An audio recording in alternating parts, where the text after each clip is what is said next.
En el año 48 antes de nuestra era, una alfombra enrollada atravesó los corredores de mármol del Palacio Real de Alejandría.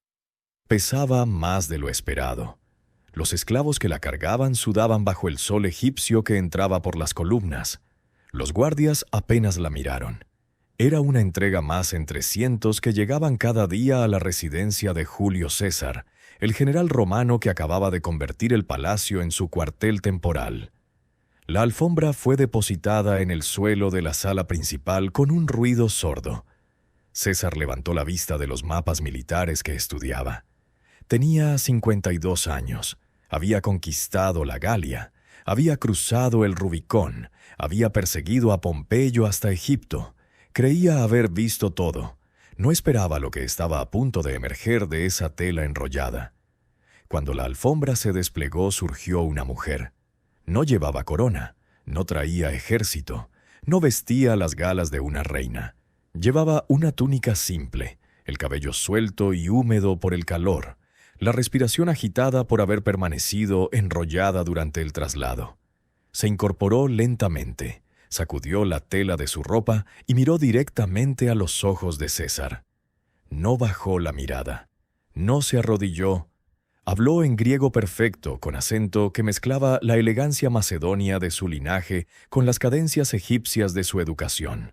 Le dijo su nombre: Cleopatra, hija de Ptolomeo Dóceco, legítimo gobernante de Egipto, expulsada por su hermano, y ahora aquí, frente a él, pidiendo no clemencia sino alianza.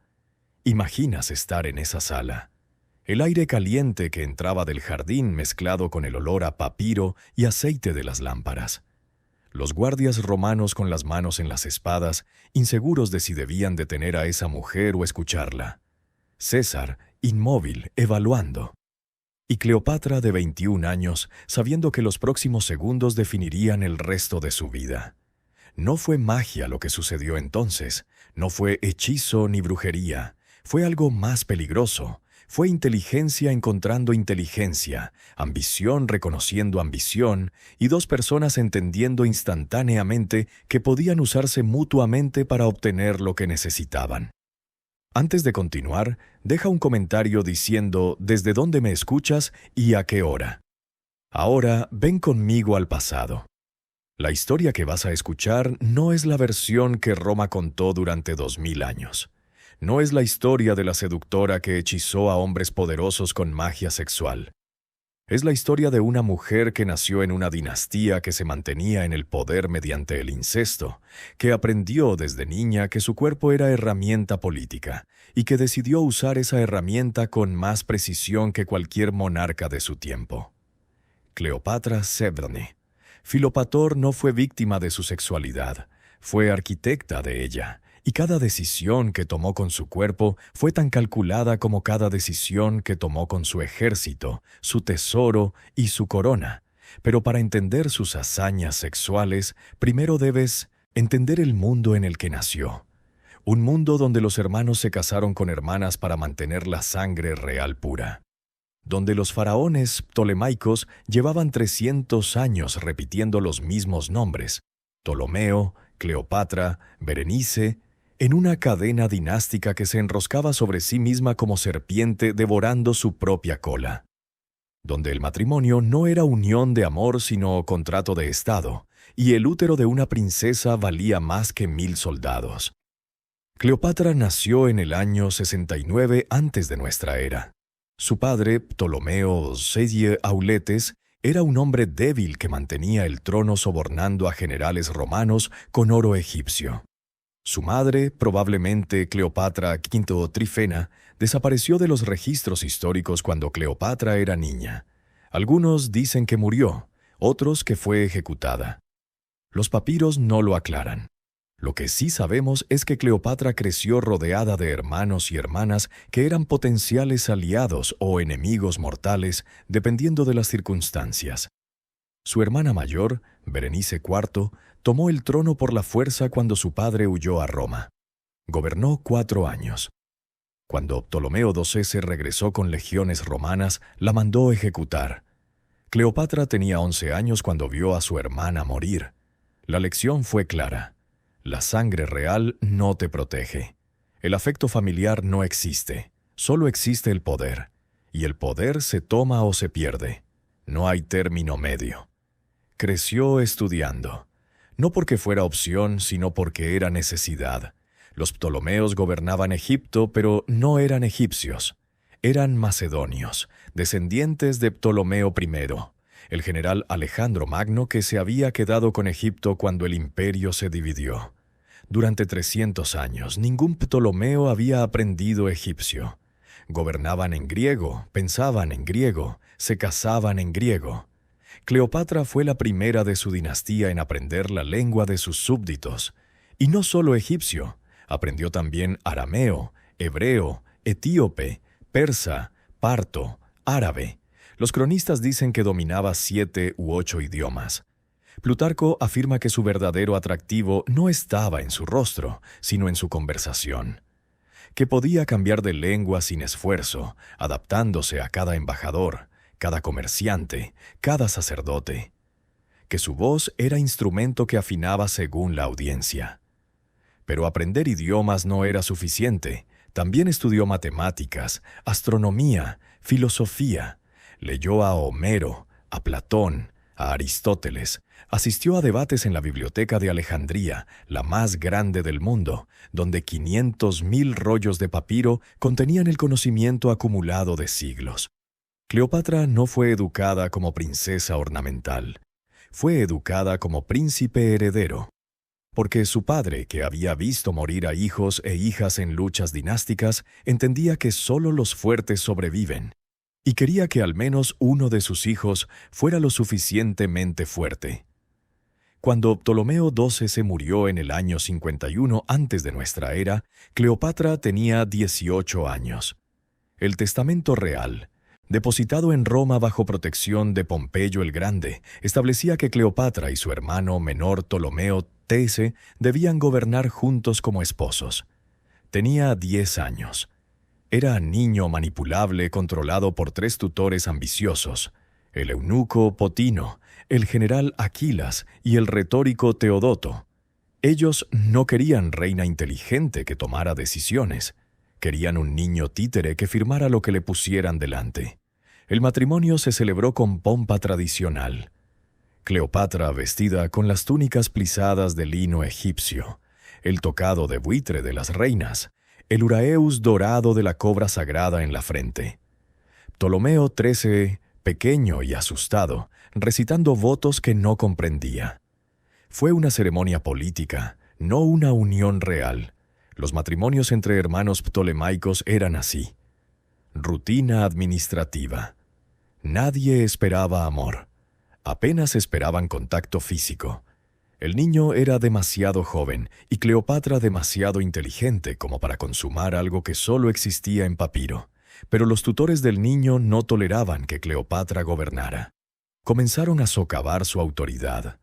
Borraron su nombre de documentos oficiales. Acuñaban monedas solo con la imagen de Ptolomeo XIII. Ignoraban sus órdenes. Y cuando Cleopatra intentó imponer su voluntad, conspiraron para expulsarla.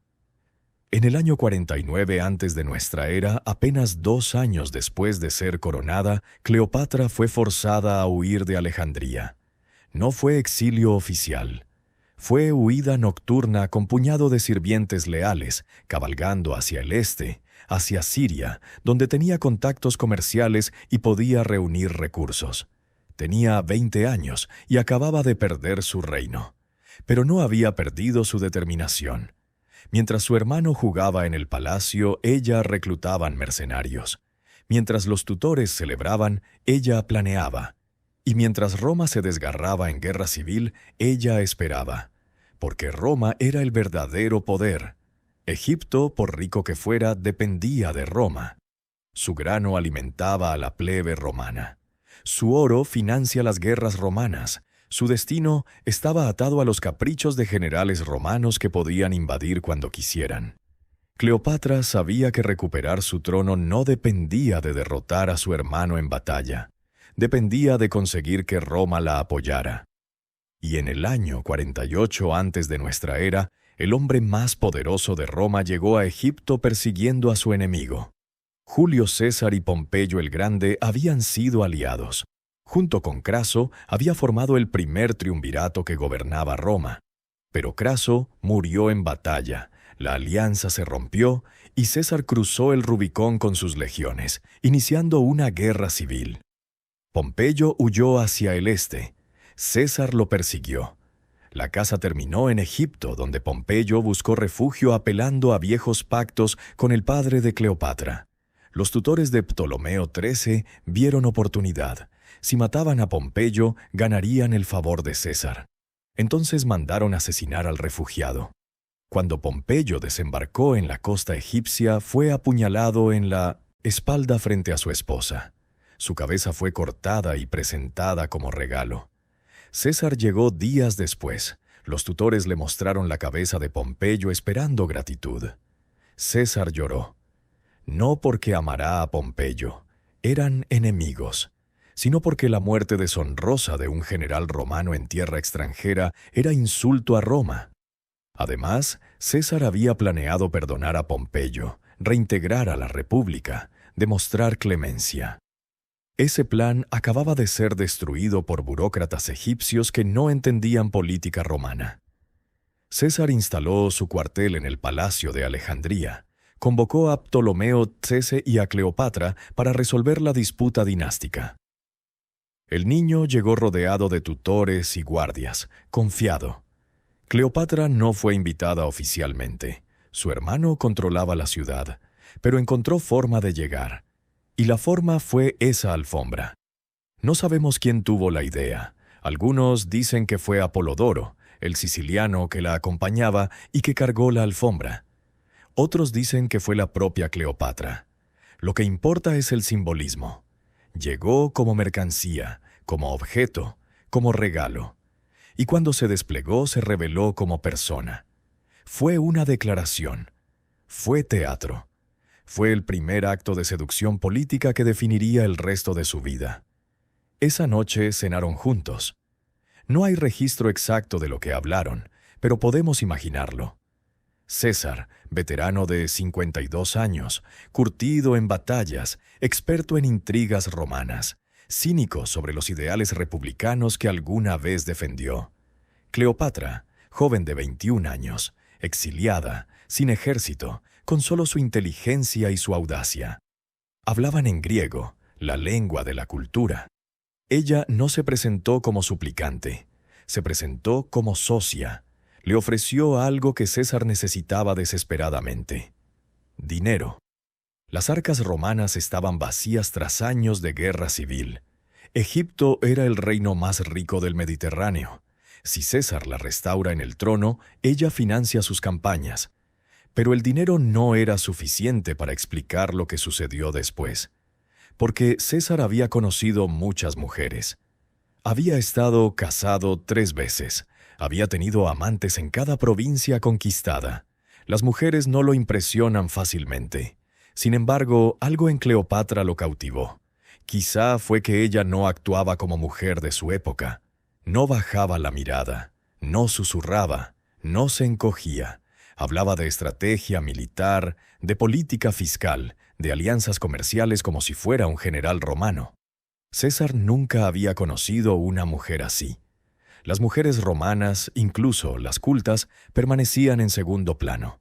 Las mujeres griegas, incluso las hetairas educadas, eran entretenidas. Cleopatra era algo diferente. Era gobernante. Y César, que había pasado su vida rodeado de hombres mediocres con títulos importantes, encontró fascinante hablar con alguien que comprendía el poder. ¿Hubo atracción física? Probablemente. Pero no fue una atracción inmediata basada en belleza extraordinaria. Las fuentes antiguas son claras. Cleopatra no era particularmente hermosa según los estándares grecorromanos.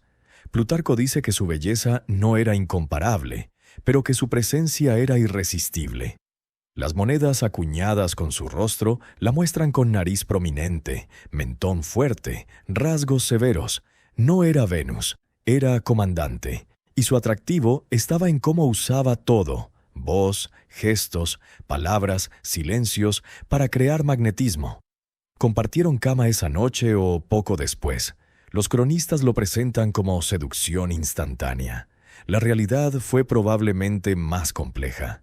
César era un hombre práctico. Sabía que acostarse con Cleopatra significaba compromiso político. Si la apoyaba, enfrentaría resistencia del gobierno egipcio actual.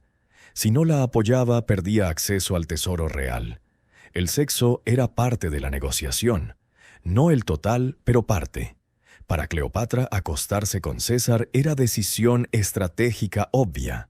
Necesitaba su ejército, necesitaba su autoridad como representante de Roma, y sabía que los hombres poderosos responden a la combinación de intelecto y placer. Si podía darle ambos, lo tendría. No fue prostitución, fue una diplomacia íntima. Y funcionó. La guerra estalló casi inmediatamente. Los tutores de Ptolomeo XIII, al descubrir que César apoyaba a Cleopatra, movilizaron al ejército egipcio contra las legiones romanas. César tenía apenas 3.000 legionarios en Alejandría, rodeado por una ciudad hostil de 500.000 de habitantes. Debió haber sido masacrado. Pero era César. Resistió. Durante meses la ciudad ardió. El faro de Alejandría, una de las 7 maravillas, fue dañado en los combates. La biblioteca, según algunas fuentes, perdió miles de rollos cuando los incendios se extendieron desde los muelles. César fortificó el barrio del palacio y esperó refuerzos mientras Cleopatra permanecía con él. No huyó, no negoció por separado, se quedó, y en ese quedarse demostró algo que César respetaba: coraje. Las noches durante el asedio eran peligrosas. Los soldados egipcios atacan las barricadas. Los ciudadanos leales a Ptolomeo XIII lanzaban piedras desde los techos. El aire olía a humo y sangre. Y en medio de ese caos, César y Cleopatra compartían cama. No era un romance idílico. Era una isla de calma en medio de la tormenta. 2 personas poderosas aferradas una a otra mientras el mundo exterior intentaba matarlos. Cleopatra quedó embarazada durante el asedio. No sabemos el momento exacto, pero los cronistas coinciden en que fue durante esos meses en Alejandría. ¿Fue un embarazo estratégico o accidente? Imposible saberlo. Tal vez Cleopatra calculó que un hijo de César reforzaría su posición. Tal vez simplemente sucedió. Lo que importa es que cuando finalmente las legiones de refuerzo llegaron y César derrotó al ejército egipcio, cuando Ptolomeo XIII murió ahogado en el Nilo con su armadura de oro arrastrándolo al fondo. Cuando Cleopatra fue restaurada en el trono, ella ya llevaba en su vientre algo más valioso que cualquier alianza política. Llevaba al hijo de Roma. César debió partir. La guerra civil aún no terminaba. Enemigos aguardaban en África y Asia. Pero se quedó. Durante 2 meses más, permaneció en Egipto cuando debía estar comandando legiones. Los historiadores romanos lo presentan como locura inexplicable, como si Cleopatra lo hubiera hechizado. Pero la explicación es más simple. César estaba enamorado. No era amor juvenil, era el amor de un hombre maduro que nunca había encontrado pareja intelectual. César había conquistado territorios, había sometido naciones, había doblegado voluntades, pero nunca había conocido una mujer que lo desafiara mentalmente, que debatiera con él, que ofreciera perspectivas que él no había considerado. Cleopatra hacía todo eso, y además lo deseaba. O al menos fingía desear lo suficientemente bien como para que César no notara la diferencia. Navegaron juntos por el Nilo. Fue un viaje legendario. César mandó construir un talamos, barco gigante con jardines, fuentes, comedores de mármol. La flotilla incluía 300 embarcaciones menores. Durante semanas remontaron el río mientras Cleopatra le mostraba su reino. Los templos de Karnak con columnas que se perdían en la altura. Las cataratas donde el río rugía sobre rocas negras. Los campos de grano que alimentaban al mundo mediterráneo. No fueron vacaciones. Fue una lección de geopolítica. Cleopatra estaba demostrando a César que Egipto no era provincia lista para ser anexada. Era una civilización antigua, rica, necesaria, y ella era su gobernante legítima. César volvió a Roma en el verano del año 47 antes de nuestra era. Dejó 3 legiones en Egipto para proteger a Cleopatra. Dejó también su semilla. En junio de ese año, Cleopatra dio a luz un hijo. Lo llamó Ptolomeo XV Filopator Filométor César. Pero el pueblo egipcio lo conoció como Cesarión, pequeño César. Era hijo bastardo bajo ley romana. César estaba casado con Calpurnia y la ley prohibía matrimonio con extranjeras, pero era hijo legítimo bajo ley egipcia. Y Cleopatra se aseguró de que todos lo supieran. Mandó grabar relieves en el templo de Dendera donde aparece como Isis amamantando a Horus. Isis era la diosa madre. Horus, el dios hijo que vengaría a su padre y gobernaría Egipto. El simbolismo era obvio. Cleopatra no era simple mortal. Era una diosa encarnada, y su hijo no era un simple niño. Era Dios destinado a gobernar. Si César era divino en Roma, ya se hablaba de divinizar, entonces Cesarión era hijo de 2 dioses. Era puente entre Oriente y Occidente. Era futuro. Pero César nunca lo reconoció oficialmente como heredero. Tenía motivos políticos. Los romanos odiaban la monarquía. Un hijo legítimo con reina extranjera habría confirmado todos los temores de que César quería convertirse en rey. Así que César mantuvo silencio público. Pero no negó al niño. Y ese silencio ambiguo fue suficiente para que Cleopatra construyera narrativa. Durante 3 años, Cleopatra gobernó Egipto como madre y reina. Reformó el sistema tributario. Devaluó la moneda para estimular exportaciones. Negoció tratados comerciales. Enfrentó hambruna causada por malas crecidas del Nilo. No fue un período glamoroso. Fue un trabajo duro de administración. Pero Cleopatra demostró ser una gobernante competente. Los papiros burocráticos de la época muestran una mujer que supervisaba personalmente la economía real, que firmaba decretos, que respondía a peticiones. No era reina decorativa. Era ejecutiva, y mientras gobernaba mantenía correspondencia con César. No sabemos qué decían las cartas. Fueron destruidas o perdidas, pero sabemos que César le envió regalos, estatuas, joyas, telas púrpuras. Sabemos que ella le enviaba informes sobre Cesarión, cuándo caminó por primera vez, cuándo habló, cómo crecía. Sabemos que planeaban volver a encontrarse. La oportunidad llegó en el año 46 antes de nuestra era. César, victorioso sobre sus enemigos, celebró 4 triunfos simultáneos en Roma. Invitó a Cleopatra. Ella aceptó. Viajó con Cesarión, con su hermano menor Ptolomeo XIV, ahora su esposo nominal y corregente, y con corte egipcia completa. Llegaron a Roma en el verano, instalándose en la villa de César al otro lado del río Tíber. Roma nunca había visto nada igual.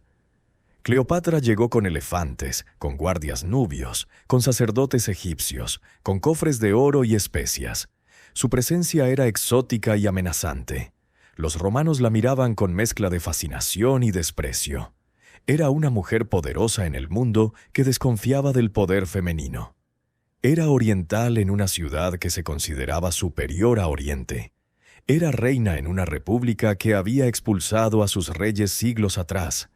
César la instaló en su villa personal. Era un escándalo. Estaba casado con Calpurnia, quien vivía en la ciudad. Tener amante no era escandaloso. Todos los romanos poderosos tenían amantes, pero instalarla en tu casa, tratarla como esposa, presentarla en público, eso era imperdonable. César no parecía importarle. Mandó erigir estatua dorada de Cleopatra como Venus en el templo de Venus Genetrix, asociándose con la diosa ancestral de la familia Julia. Era una declaración. Cleopatra no era puta ni concubina. Era una figura semidivina vinculada a Roma. La sociedad romana reaccionó con furia. Cicerón, el orador, escribió cartas privadas donde la llamaba arrogante y detestable. Dijo que la odiaba intensamente. Otros senadores murmuraban sobre la influencia corrupta de Oriente, sobre cómo Cleopatra estaba convirtiendo a César en tirano. sobre cómo planeaba trasladar la capital a Alejandría. Nada de eso era cierto, pero los rumores no necesitan ser verdad para ser peligrosos. Cleopatra permaneció en Roma durante 18 meses. Durante ese tiempo cultivó una corte propia. Recibía a filósofos, poetas, comerciantes. Organizaba cenas donde se servían manjares egipcios, patos con miel, dátiles rellenos, panes especiados. Los invitados romanos, curiosos o ambiciosos, asistían, y allí descubren que Cleopatra no era bárbara perfumada. Era una mujer culta que hablaba latín mejor que muchos romanos, que citaba a Homero en griego, que debatía filosofía estoica con naturalidad. Pero Roma no la perdonaba.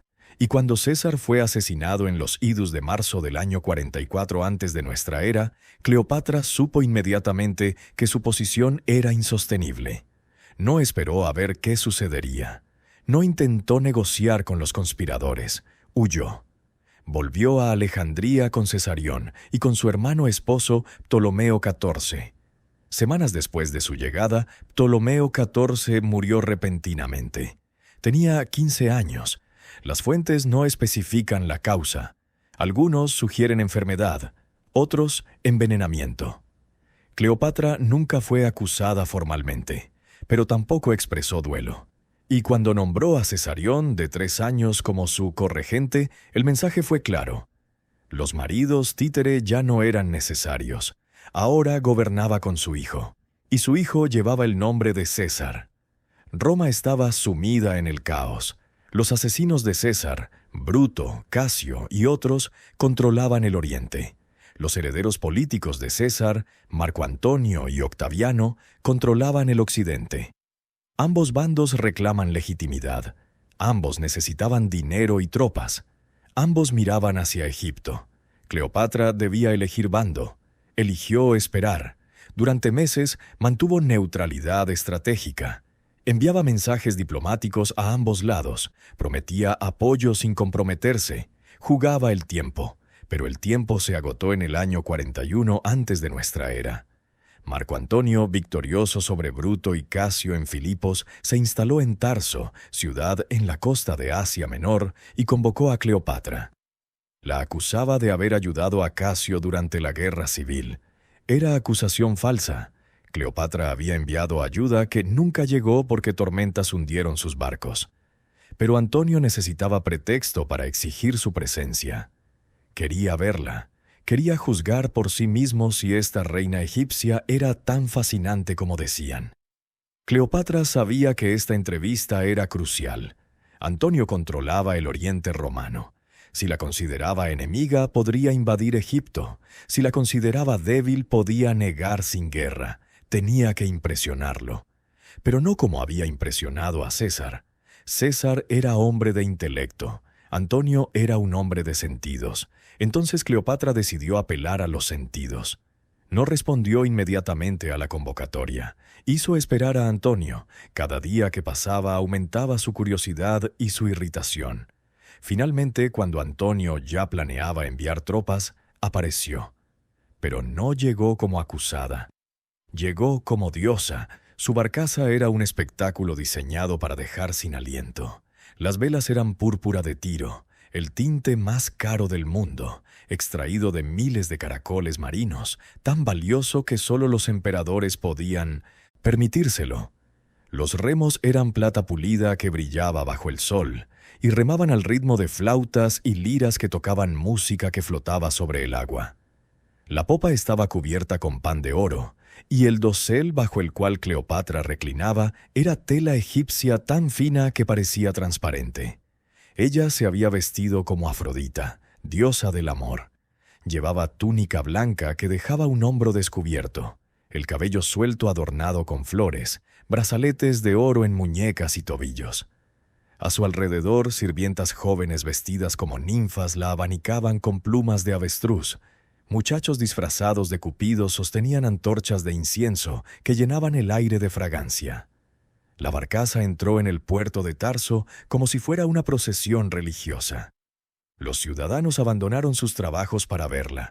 Se aglomeraron en los muelles, señalando, murmurando, maravillados. Nunca habían visto despliegue de riqueza así. Y cuando la barcaza atracó, Cleopatra no descendió. Enviar un mensaje a Antonio invitándolo a cenar a bordo. Era inversión de poder. Antonio la había convocado. Ella lo había hecho esperar. Y ahora lo invitaba a su territorio. Antonio, sorprendido pero intrigado, aceptó. La cena fue una obra maestra de seducción teatral. Las mesas estaban cubiertas con manteles de seda. Los cubiertos eran de oro. Los platos, porcelana importada de Oriente.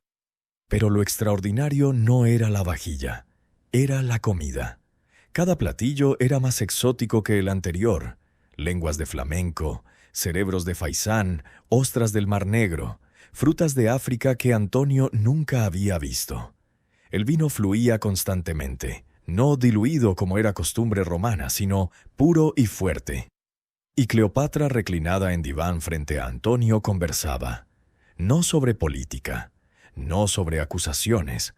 Hablaba de placeres, de filosofía hedonista, de cómo la vida era demasiado corta para negarle al cuerpo lo que deseaba. Antonio estaba embelesado. Tenía 40 años. Era un hombre que había pasado su vida en campamentos militares, comiendo carne dura y durmiendo en suelo. La refinación no era su fuerte, pero la indulgencia sí. Antonio amaba el vino, la comida, las mujeres, la risa, y Cleopatra le ofrecía todo eso envuelto en legitimidad real. No era cortesana que vendía placer, era la reina que lo regalaba. La diferencia era crucial. Esa noche no hubo sexo. Cleopatra sabía que el deseo postergado es más poderoso que el deseo satisfecho. Dejó a Antonio queriendo más. Lo invitó a cenar de nuevo al día siguiente. Y al siguiente. Durante 4 noches consecutivas, Antonio subió a la barcaza y cada noche el banquete era más espléndido que el anterior. Cleopatra competía consigo misma. Una noche los comensales comieron sobre rosas frescas extendidas sobre el suelo hasta la altura del tobillo. Otra noche, vajilla completa de oro fue regalada a los invitados al finalizar la cena. Antonio no podía creerlo. La riqueza de Roma era vasta, pero pragmática. La riqueza de Egipto era teatral, performativa, diseñada para asombrar. La quinta noche, Antonio intentó reciprocar. Organizó un banquete en tierra para Cleopatra. Trató de igualar su magnificencia. Fracasó miserablemente. Los manjares eran ordinarios comparados con los de ella. La decoración, pobre. Cleopatra asistió, sonrió, fue cortés. Pero Antonio sabía que había sido superado, y en lugar de sentirse humillado, se sintió liberado. No tenía que competir, podía simplemente rendirse al placer que ella ofrecía. Entonces compartieron cama. Fue diferente con Antonio que con César. César había sido amante calculador, controlado incluso en intimidad. Antonio era puro fuego. No hacía el amor, devoraba. Y Cleopatra, que había aprendido a modular su respuesta sexual según el hombre, respondió con igual intensidad. No fingió pasión virginal, fingió hambre. Porque Antonio no quería ser adorado como Dios, quería ser consumido como hombre. La química entre ellos era real, no solo política, aunque la política estaba omnipresente. Antonio encontró en Cleopatra algo que ninguna mujer romana le había dado. Permiso para ser excesivo. Roma valoraba la sobriedad, el autocontrol, la virtud. Cleopatra valoraba el placer, la abundancia, la vida vivida sin disculpas. Con ella, Antonio no tenía que pretender ser senador respetable. Podía ser lo que realmente era, soldado que amaba el vino y las mujeres y la risa. Cleopatra quedó embarazada casi inmediatamente. Esta vez fueron gemelos. ¿Fue accidente o cálculo? Con Cleopatra nunca era fácil distinguir, pero el resultado fue que Antonio, como César antes que él, quedó atado a ella no solo por placer, sino por sangre. Y la sangre, en el mundo antiguo, era un contrato vinculante. Antonio se quedó en Oriente. Debía regresar a Roma, reportar a Octaviano, consolidar su posición. pero permanecía en Alejandría, perdido en lo que los romanos llamaban con desprecio vida inimitable. Cleopatra había creado para él existencia donde cada día era celebración. Organizaban juegos donde se disfrazaban de ciudadanos comunes y recorrían las calles provocando a la gente. Pescaban en el Nilo, cazaban en el desierto, bebían hasta el amanecer. Antonio había encontrado el paraíso y Cleopatra era su guardiana. Pero los paraísos no duran. Roma llamaba. Octaviano, el otro heredero de César, comenzaba a impacientarse. Había conflictos que resolver, territorios que pacificar. Antonio finalmente partió en el año 40 antes de nuestra era. Dejó a Cleopatra embarazada de 8 meses. No prometió volver. No había declarado amor eterno. Simplemente se fue. Y Cleopatra, pragmática como siempre, lo dejó ir. Sabía que retener a un hombre por la fuerza era perderlo. Mejor dejarlo ir y hacer que quisiera regresar. Dio a luz a los gemelos sola, Alejandro Helios, el Sol, y Cleopatra Selene, la Luna. Los nombres no eran casuales. Helios era dios solar vinculado con Apolo. Selene era una diosa lunar. Cleopatra estaba declarando que sus hijos no eran mortales ordinarios, eran entidades cósmicas, y Antonio era el padre que los había engendrado. Era la elevación de Antonio a estatus divino. Era también mensaje: nuestros hijos gobernarán como dioses. Durante 3 años Cleopatra y Antonio no se vieron. Él estaba en Roma, casado con Octavia, hermana de Octaviano, en matrimonio político diseñado para sellar la paz entre los 2 hombres más poderosos de Roma. Cleopatra no objetó. No envió cartas furiosas, no hizo escenas. Sabía que los matrimonios políticos eran eso, política. Antonio podía casarse con quien necesitara casarse. Ella seguía siendo su obsesión, y las obsesiones siempre regresan. En el año 37 antes de nuestra era, Antonio volvió a Oriente para campañas militares contra los partos. Convocó a Cleopatra a Antioquía. Esta vez no fue teatro de seducción. Fue el reencuentro de amantes que se conocían. Cleopatra llegó sin pompa excesiva. Antonio la esperaba sin pretensiones. Se vieron, se sonrieron, y todo volvió a comenzar. Pero ahora era diferente. Ahora Antonio dependía de Cleopatra no solo por placer, sino por recursos. Sus campañas requerían dinero, barcos, provisiones. Cleopatra tenía todo eso. A cambio, Antonio le regaló territorios: Fenicia, partes de Cilicia, Chipre, partes de Siria, la costa de Judea. Eran provincias romanas que Antonio entregaba a una reina extranjera. Roma se escandalizó. Octaviano usó las donaciones como propaganda. Antonio estaba regalando el imperio a su amante egipcia. Cleopatra aceptó los territorios con elegancia. No eran solo regalos, eran restauración del antiguo imperio ptolemaico. Durante siglos, los ptolomeos habían controlado esas regiones. Roma se las había arrebatado. Ahora Antonio las devolvía. Cleopatra interpretó los regalos como reconocimiento de que Egipto era socio igual de Roma, no estado cliente. Antonio probablemente no pensó tanto. Simplemente quería complacer a la mujer que amaba. Se casaron en ceremonia egipcia. No era legal bajo la ley romana. Antonio aún estaba casado con Octavia, pero en Alejandría tenía total validez. Cleopatra era ahora esposa legítima de Marco Antonio, sus hijos legítimos herederos, y cuando dio a luz al tercer hijo de Antonio, Ptolomeo Filadelfo, la familia estaba completa. 4 hijos: Cesarión del primer matrimonio con César, Alejandro Helios, Cleopatra Selene y Ptolomeo Filadelfo de Antonio. Cleopatra había construido una dinastía nueva, no puramente ptolemaica, grecorromana egipcia. Fusión de 3 mundos. En el año 34 antes de nuestra era, Antonio y Cleopatra celebraron una gran ceremonia en Alejandría conocida como Donaciones de Alejandría. Fue un espectáculo político diseñado para anunciar un nuevo orden mundial. Antonio apareció vestido como Dionisio, dios del vino y el éxtasis. Cleopatra como Isis, diosa madre.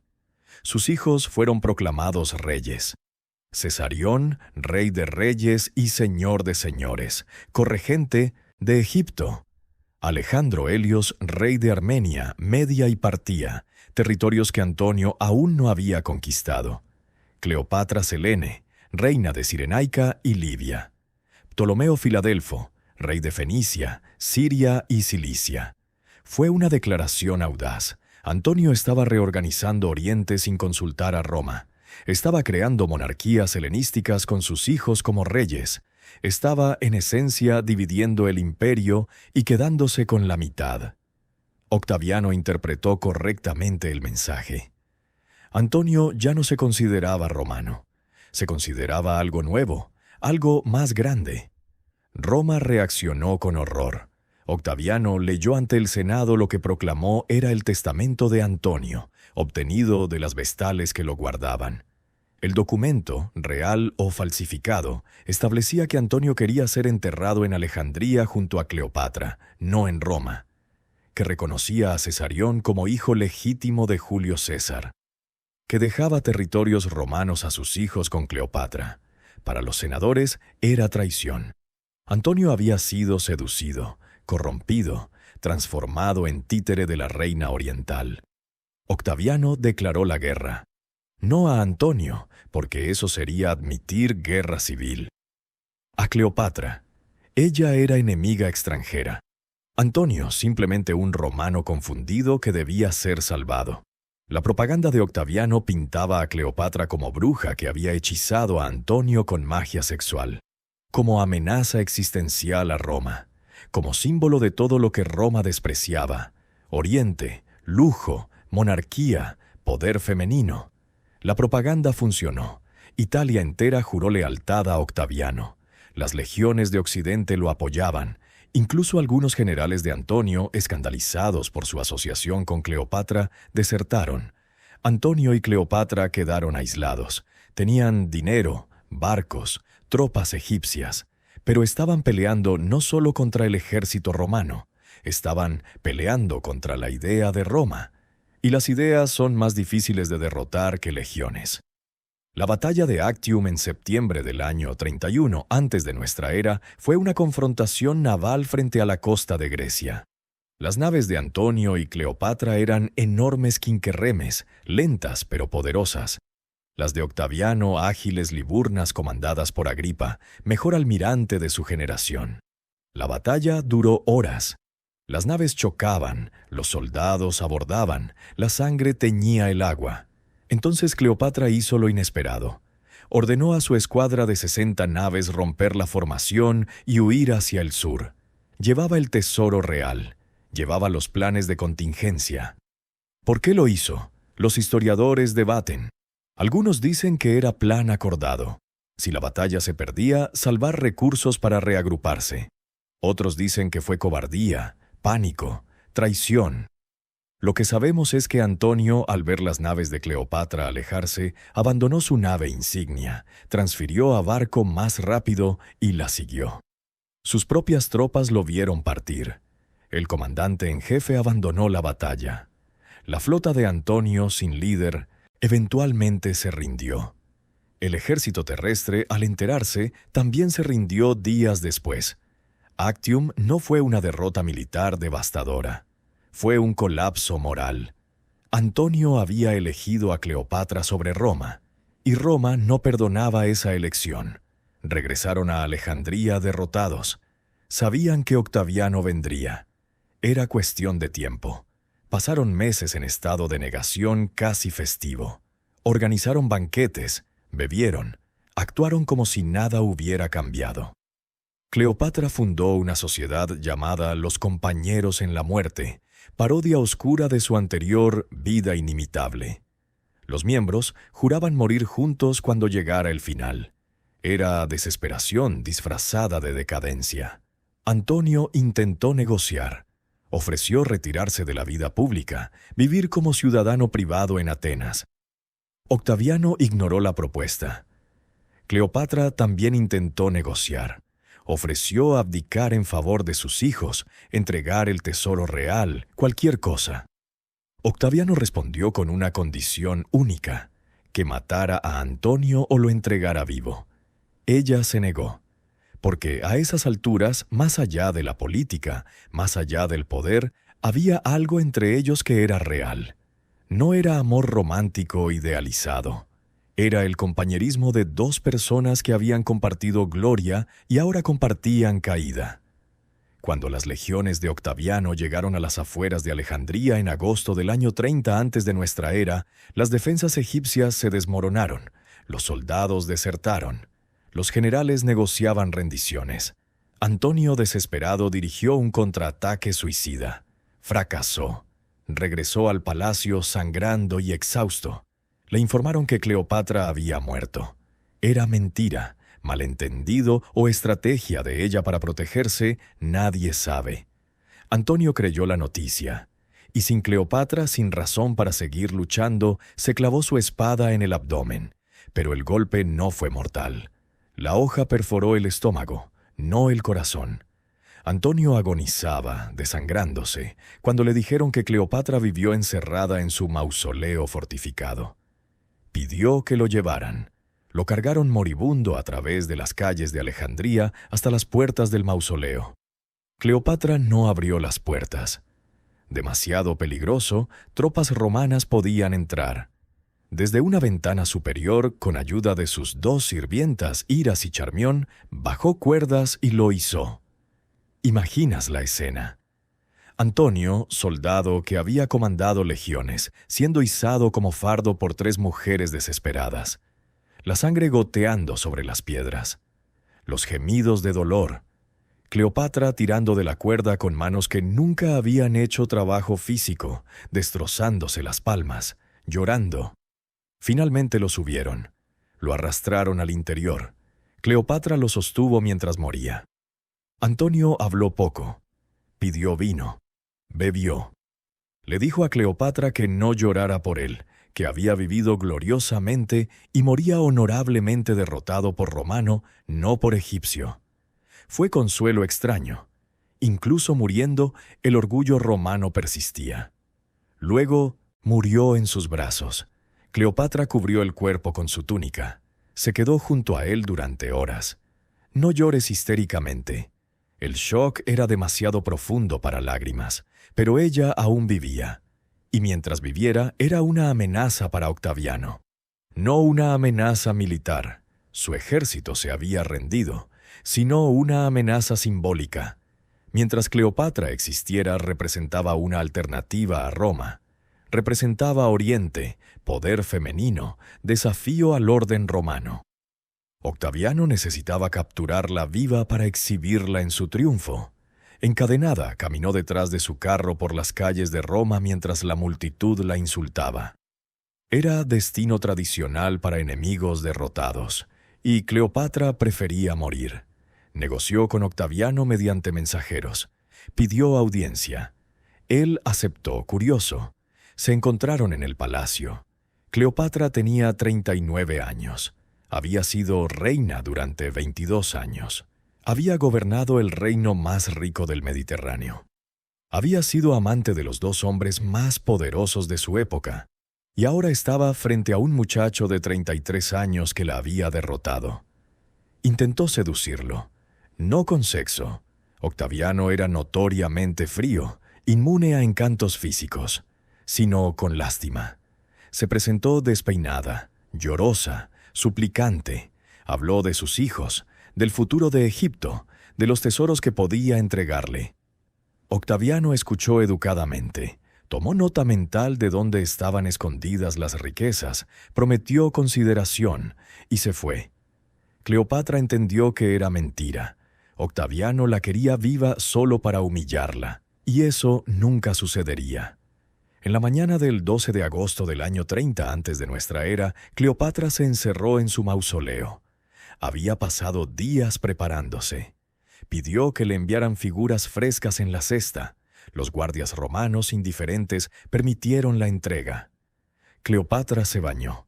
Se perfumó con aceites de nardos y mirra. Se vistió con sus mejores ropas, túnica de lino egipcio tan fina que era casi transparente, un manto bordado con hilos de oro, el nemesio real con bandas azules y doradas, el uraeus de oro y lapislázuli en la frente.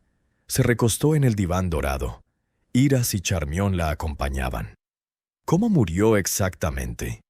Las fuentes antiguas coinciden en envenenamiento, pero difieren en método. Plutarco, escribiendo siglo y medio después, dice que fue mordida por áspid, víbora pequeña cuyo veneno causaba muerte relativamente indolora por parálisis respiratoria. El áspid era sagrado en Egipto, símbolo de la realeza. Las cobras uraeus en las coronas faraónicas representaban protección divina.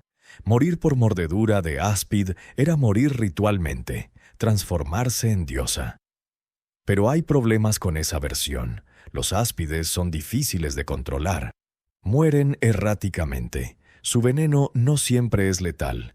3 mujeres murieron simultáneamente: Cleopatra, Iras y Charmión, lo que sugiere veneno ingerido, no mordedura. Cleopatra había estudiado toxicología. Los papiros hablan de sus experimentos con prisioneros condenados, probando venenos para encontrar el más rápido e indoloro. Probablemente portaba veneno en brazalete, hueco o anillo, mezcla de cicuta, acónito y opio. Algo que actuaba rápido y permitía morir con dignidad. Bebió o fue mordida. El resultado fue el mismo. Cuando los guardias romanos entraron, alertados porque Cleopatra había enviado tablilla a Octaviano pidiendo ser enterrada junto a Antonio, carta de despedida, encontraron a Iras muerta al pie del diván, a Cleopatra muerta acostada como si durmiera, la corona ligeramente ladeada, ya a Charmión agonizando mientras intentaba ajustarla. Un guardia le preguntó: ¿era esto digno de Cleopatra? Charmión, con últimas fuerzas, respondió: muy digno y apropiado para descendiente de tantos reyes. Luego murió. Octaviano, al recibir la noticia, se enfureció. Había perdido su trofeo. Mandó llamar sillos, hombres que supuestamente podían succionar veneno de serpiente. Intentaron revivir. Fue inútil. Cleopatra llevaba muerta demasiado tiempo. Octaviano examinó el cuerpo. No había marcas evidentes de mordedura, aunque algunos reportaron 2 pequeñas picaduras en su brazo. Probablemente fueron agregadas post-mortem para sostener la narrativa del áspid. Roma prefería serpiente exótica que veneno premeditado. Sonaba más dramático. Octaviano ordenó que Cleopatra fuera enterrada junto a Antonio con honores reales. Cumplió su último deseo. Pero mandó matar a Cesarión. El muchacho tenía 17 años. Había sido enviado a India con tesoros para establecerse en el exilio. Fue traicionado por su tutor, quien lo entregó a Octaviano creyendo que sería perdonado. No lo fue. Cesarión fue ejecutado. 2 Césares son demasiados, dijo Octaviano citando a su asesor Arios. Con Cesarión muerto, Octaviano era el único heredero de Julio César. No había rival con mejor derecho al nombre. Los otros hijos de Cleopatra fueron perdonados. Alejandro Helios, Cleopatra Selene y Ptolomeo Filadelfo, de entre 10 y 6 años, fueron llevados a Roma y criados por Octavia, la esposa romana de Antonio que él había abandonado. Fue crueldad refinada. Los hijos del hombre que la traicionó fueron criados por la mujer traicionada. Pero Octavia resultó ser una madrastra amable. Los niños recibieron educación romana. Alejandro Helios desapareció de los registros históricos alrededor de los 20 años, causa desconocida. Probablemente murió de enfermedad. Ptolomeo Filadelfo también murió joven. Solo Cleopatra Selene sobrevivió hasta la adultez. Fue casada con Juba II, rey de Mauritania. Gobernó junto a él durante años. Nombró a su hijo Ptolomeo en honor a su linaje. Y aunque nunca volvió a Egipto, mantuvo viva la memoria de su madre. Acuñó monedas con la imagen de Cleopatra Sépene. Erigió templos en su honor. Fue el último custodio de la dinastía ptolemaica. Egipto dejó de existir como reino. Octaviano lo convirtió en Tisientes, provincia personal, tan importante que ningún senador podía entrar sin su permiso. El grano egipcio alimentaba ahora a Roma directamente. El oro financiaba las construcciones imperiales, y la mujer que había desafiado a Roma durante 22 años se convirtió en advertencia moral. Los poetas augusteos la demonizan sistemáticamente. Horacio la llamó fatale monstrum, monstruo fatal. Escribió que era una reina loca, ebria de poder, que planeaba destruir el Capitolio. Propercio dijo que era vergüenza de Egipto, prostituta que seducía generales. Virgilio en la Eneida la pintó en el escudo de Eneas como enemiga de Roma, defendida por dioses perros con cabeza de chacal. Ovidio fue más sutil, pero igualmente hostil, describiendo su muerte como justicia merecida. Durante siglos, la narrativa oficial fue clara. Cleopatra representaba todo lo peligroso del poder femenino sin control. Era oriental, lujo sin límite, sexualidad sin disciplina, ambición sin decencia. Era el opuesto de la matrona romana ideal, casta, silenciosa, doméstica. Roma necesitaba demonizar porque su existencia cuestiona fundamentos de la sociedad romana.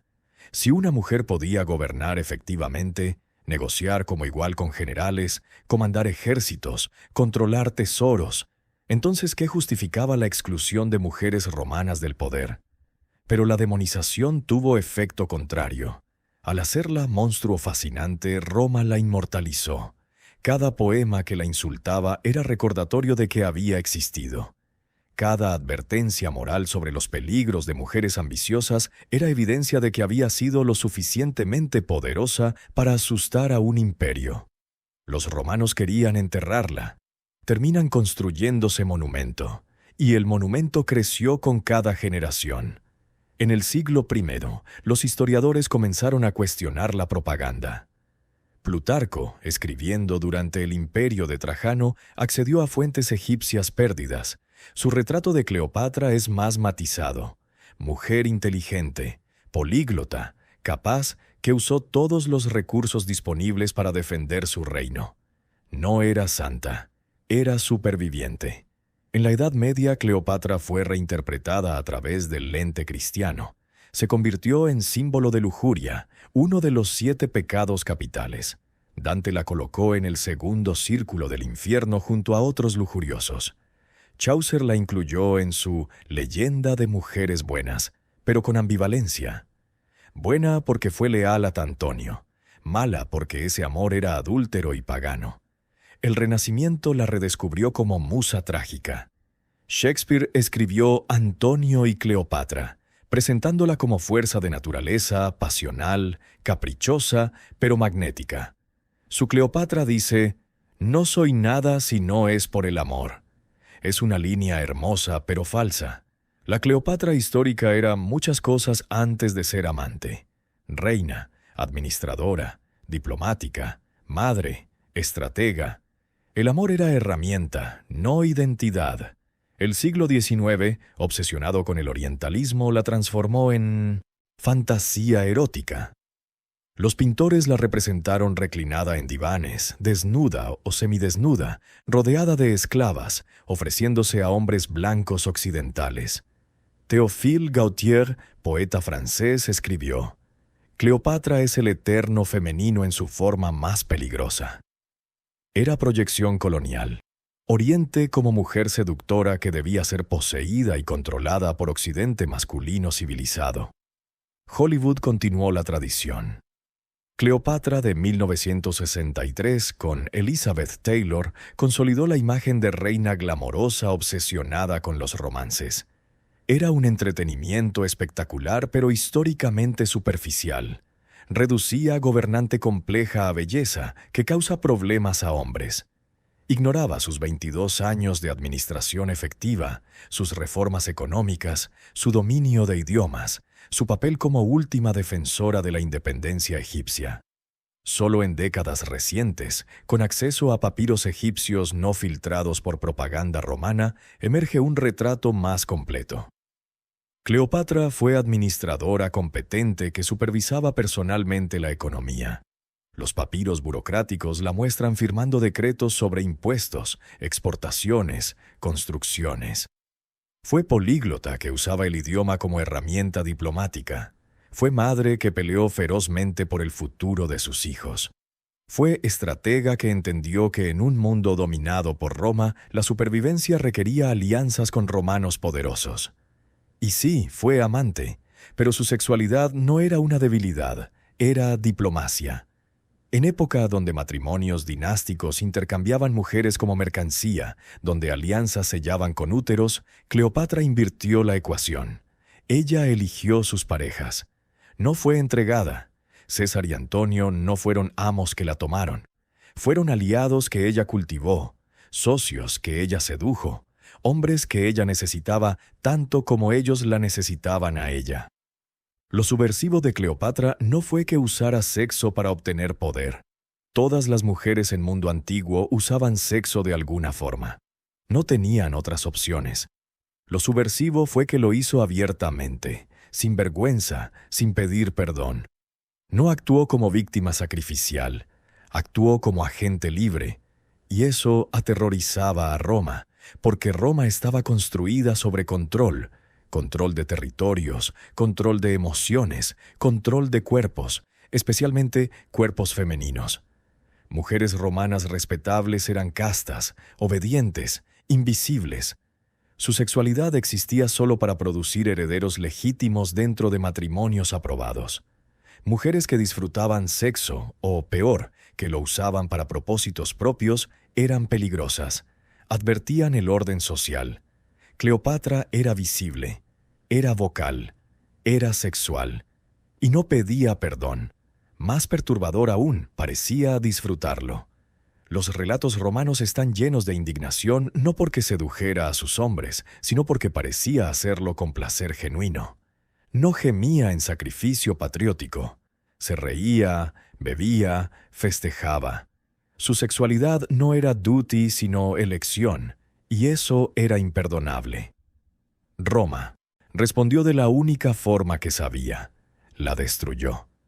Pero al destruirla físicamente, la inmortalizó simbólicamente.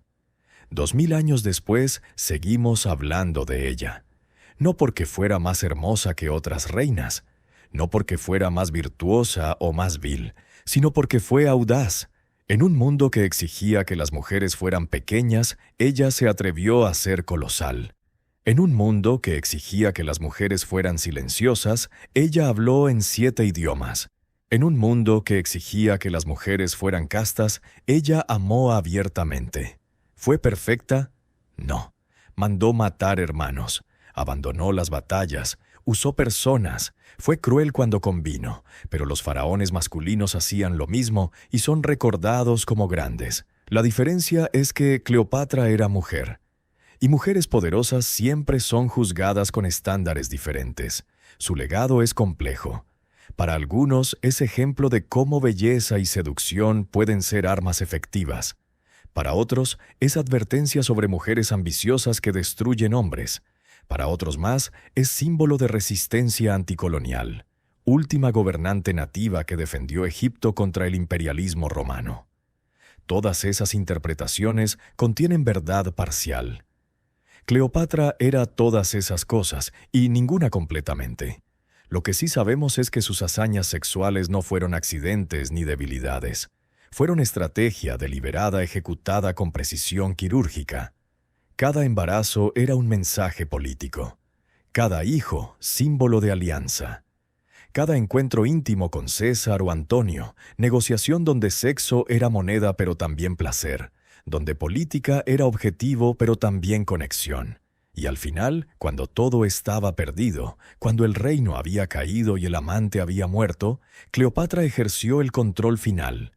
Eligió su muerte. En una época donde mujeres raramente controlaban sus vidas, controló su muerte. No permitió que Octaviano la exhibiera encadenada. No dio a Roma placer de humillarla. Murió como reina, vestida con insignias reales, en su propio mausoleo, por su propia mano. Y en ese último gesto fue más libre que nunca. Las serpientes que supuestamente la mataron, reales o legendarias, eran símbolos de divinidad egipcia. El Uraeus, cobra sagrada, protegía a los faraones.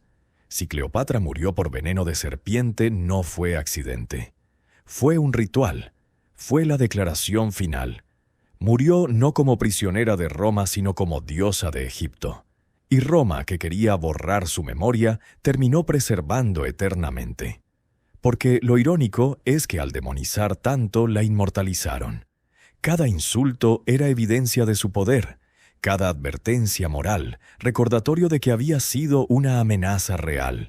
Roma pensó que enterrarla en propaganda la haría desaparecer.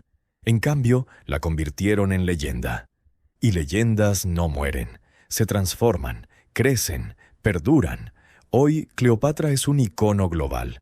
Su nombre evoca inmediatamente imágenes: belleza, poder, seducción, tragedia. Pero esas imágenes son capas sobre capas de interpretación. La Cleopatra histórica está enterrada bajo 20 siglos de proyecciones. Cada época la reinventa según sus propias obsesiones, y probablemente nunca sabremos quién fue realmente.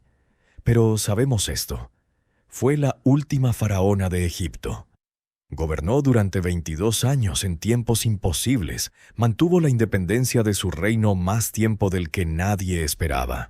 Negoció con los 2 hombres más poderosos de su época como iguales. Parió 4 hijos y ninguno fue matrimonio legítimo bajo ley romana, pero todos fueron reconocidos bajo ley egipcia. Y usó su sexualidad no como debilidad, sino como arma refinada. Los hijos de Cleopatra son parte olvidada de su historia. Hablamos de sus amantes, de sus intrigas, de su muerte, pero ella era madre, y todo lo que hizo en última instancia fue por ellos, por asegurar su futuro en un mundo que no los quería. Cesarión era el mayor.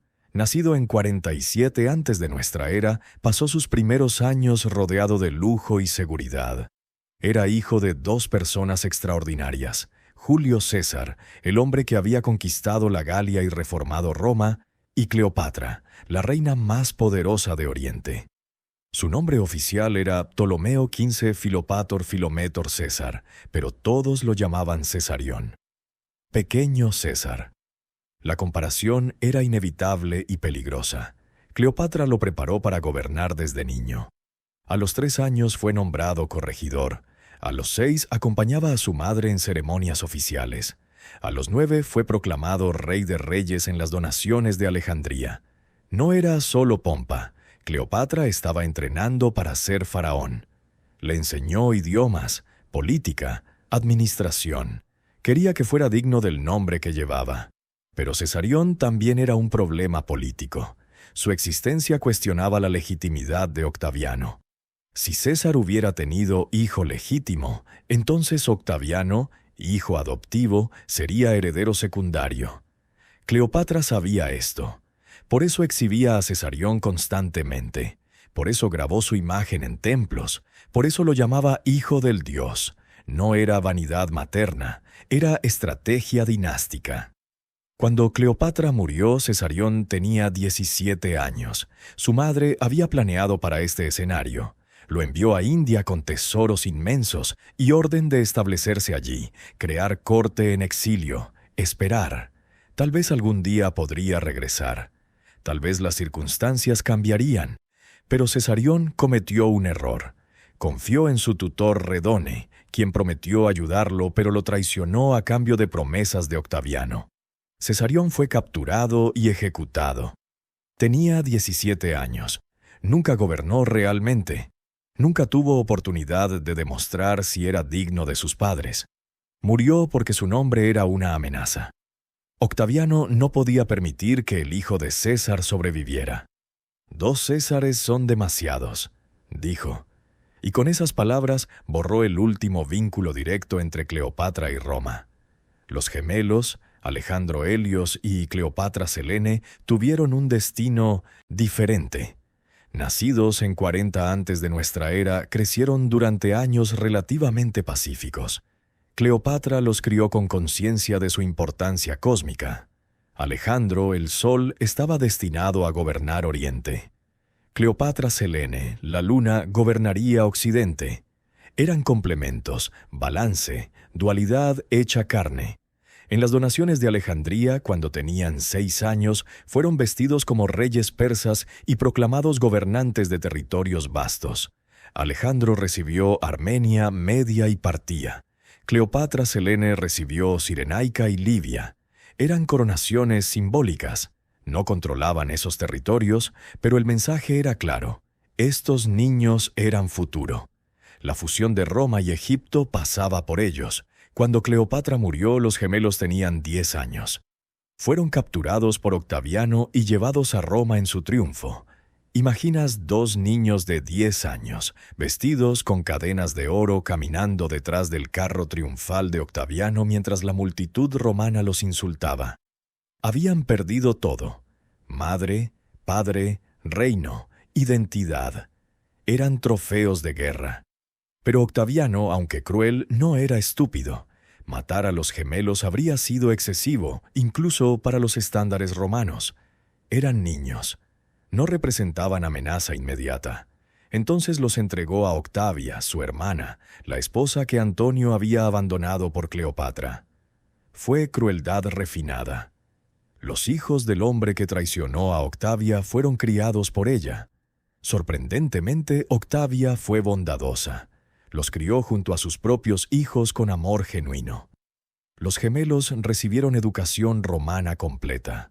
Aprendieron latín, retórica, historia. Se volvieron romanos en todo excepto sangre. Alejandro Helios desapareció de los registros históricos alrededor del año 20 antes de nuestra era. Tenía unos 20 años. Probablemente murió de enfermedad. Nadie registró su muerte. Nadie le hizo un funeral público. Simplemente dejó de existir en documentos. Cleopatra Selene sobrevivió. Fue casada con Juba II, rey de Mauritania, reino cliente en el norte de África. Fue un matrimonio político, pero afortunado. Juba era un hombre culto, educado en Roma, interesado en historia y literatura. Gobernaron juntos durante décadas. Acuñaron monedas con sus imágenes. Construyeron bibliotecas. Promovieron la cultura helenística en África. Cleopatra Selene nunca olvidó quién era. Nombró a su hijo Ptolomeo en honor a su linaje. Erigió templos con iconografía egipcia. En monedas acuñadas en Mauritania, su imagen muestra rasgos de su madre. Fue la última descendiente directa de Cleopatra Sebete que tuvo vida completa. Murió alrededor del año 6 de nuestra era. Con ella terminó la conexión directa con la dinastía ptolemaica. Ptolomeo Filadelfo, el hijo menor, es figura aún más oscura. Nacido en 36 antes de nuestra era, tenía solo 6 años cuando sus padres murieron. Fue llevado a Roma con sus hermanos, criado por Octavia. Pero desapareció de los registros antes que sus hermanos, probablemente muriendo antes de los 20 años. No dejó descendientes conocidos. No dejó marca histórica. Fue nota al pie en la tragedia de su familia. Los hijos de Cleopatra representan lo que pudo haber sido. Si Actium hubiera resultado diferente, si Antonio y Cleopatra hubieran ganado, estos niños habrían gobernado el imperio greco-romano-egipcio que fusiona culturas. Cesarión en Egipto. Los gemelos en territorios orientales.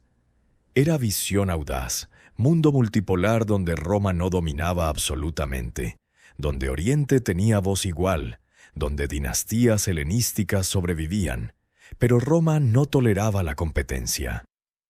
Octaviano construyó un imperio basado en unidad absoluta bajo autoridad romana. No había espacio para reyes orientales independientes, especialmente si llevaban sangre de Julio César y Marco Antonio. Entonces los niños fueron dispersados, romanizados, borrados. La visión de Cleopatra murió con ella. Pero su sangre continuó indirectamente. Cleopatra Selene tuvo descendientes. Su hijo Ptolomeo de Mauritania gobernó después de ella. Sus nietos se casaron con familias romanas. Eventualmente, la sangre ptolemaica se diluyó en la aristocracia romana.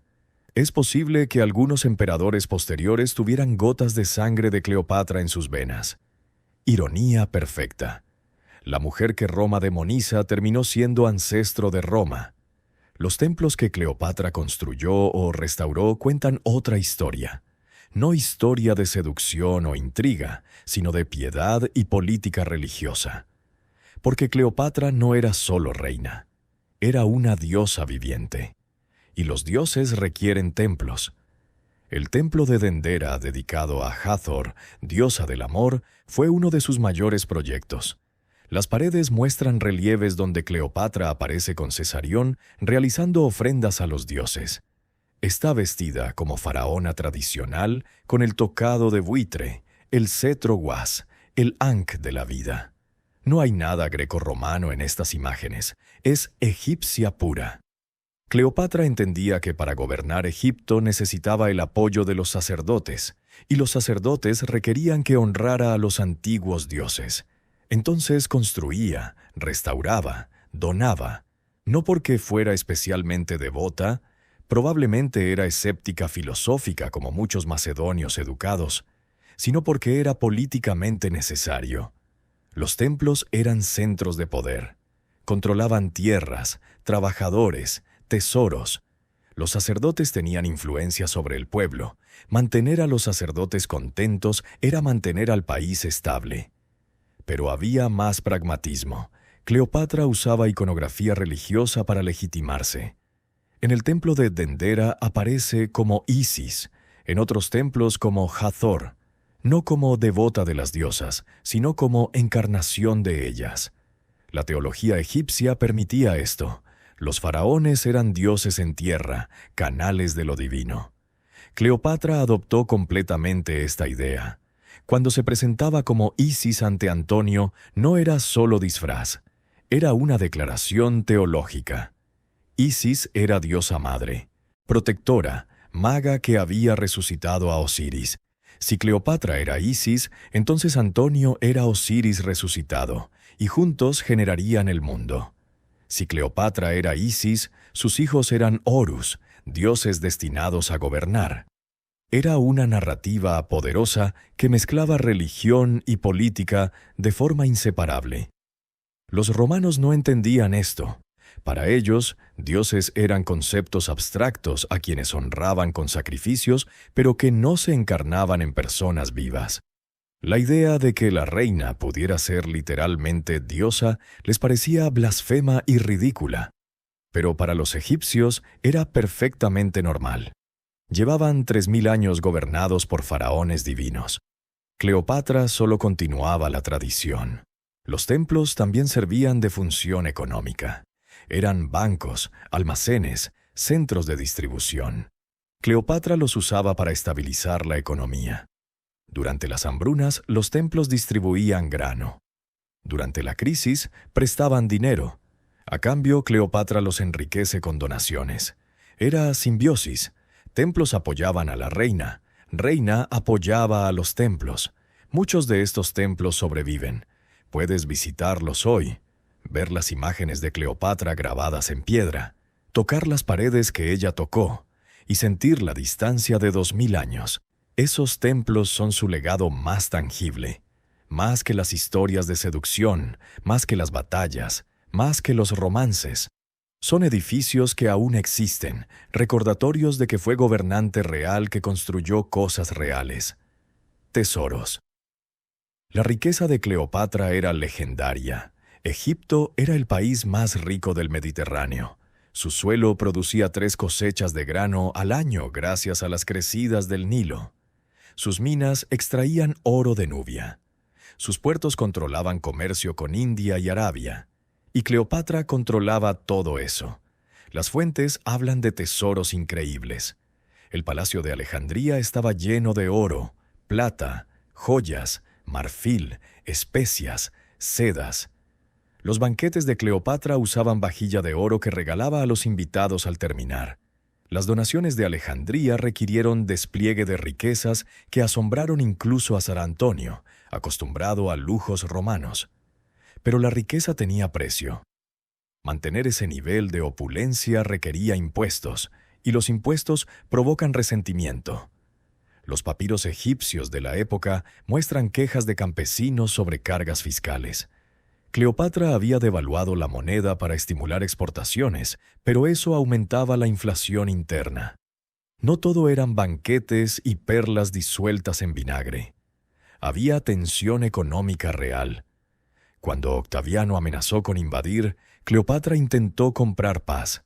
Ofreció tesoros inmensos, prometió entregar las riquezas reales, pero Octaviano sabía que una vez que invadiera, todo sería suyo de todas formas. No necesitaba negociar. Podía tomar. Después de la muerte de Cleopatra, Octaviano saqueó Egipto sistemáticamente, confiscó tesoros reales, fundió estatuas de oro, envió todo a Roma. La riqueza egipcia financió la transformación de Roma de república a imperio. Los edificios que Augusto, nuevo nombre de Octaviano, construyó fueron pagados con oro de Cleopatra. El famoso dicho de Augusto, encontré Roma de ladrillo y la dejé de mármol, fue posible gracias a riquezas egipcias. Ironía amarga.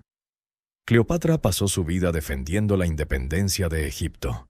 Murió antes de verlo anexado, pero su riqueza que había usado para seducir y negociar terminó embelleciendo la ciudad de sus enemigos.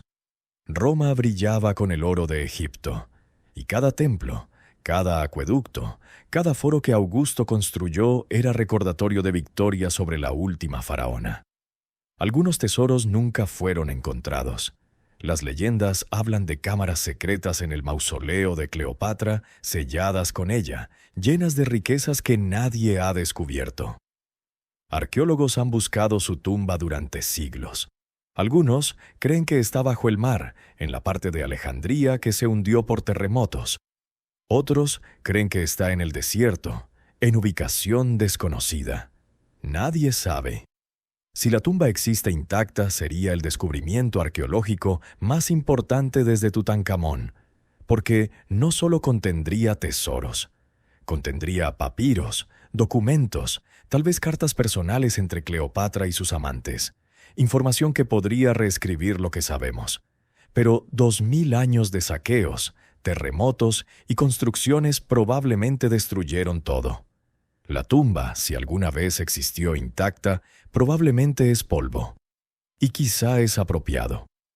Cleopatra vivió rodeada de lujo, pero murió despojada de todo excepto su dignidad. Los tesoros eran herramientas que usó mientras vivió.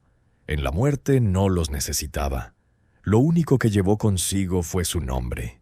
Y su nombre resultó ser más valioso que todo el oro de Egipto. Roma la odiaba. Pero no siempre fue así. Al principio, cuando era joven reina aliada de César, Roma la veía con curiosidad. Exótica, sí. Extranjera, sí. Pero no amenaza. El odio creció gradualmente, alimentado por propaganda política. Cicerón fue uno de los primeros en expresar desprecio abierto. En cartas privadas a su amigo Ático escribió que odiaba a Cleopatra intensamente. Se quejaba de su arrogancia, de cómo se comportaba en Roma como si fuera igual a los senadores. Para Cicerón, republicano convencido que despreciaba la monarquía, Cleopatra representaba todo lo repugnante. Poder femenino, realeza oriental, influencia corrupta. Otros senadores compartían su desdén, pero por razones diferentes. Les preocupaba que César planeara convertirse en rey. Y la presencia de Cleopatra, reina extranjera en la villa de César, con el hijo de ambos visible para todos, parecía confirmar temores. Si César se casaba con ella, imposible bajo ley romana, pero las leyes podían cambiar, estaría fundando dinastía. Roma se convertiría en monarquía. Eso era inaceptable. Cuando César fue asesinado, parte de la motivación era prevenir precisamente eso. Los conspiradores tenían que César se proclamará rey. Y Cleopatra en su imaginación era la bruja que lo empujaba hacia ese destino. No había evidencia real de esto. César era suficientemente ambicioso por sí mismo. Pero era conveniente culpar a mujer extranjera. Después de la muerte de César, el odio se intensificó. Marco Antonio, al asociarse con Cleopatra, fue pintado como traidor seducido, romano que había abandonado sus valores por placeres orientales. Octaviano usó esto brillantemente.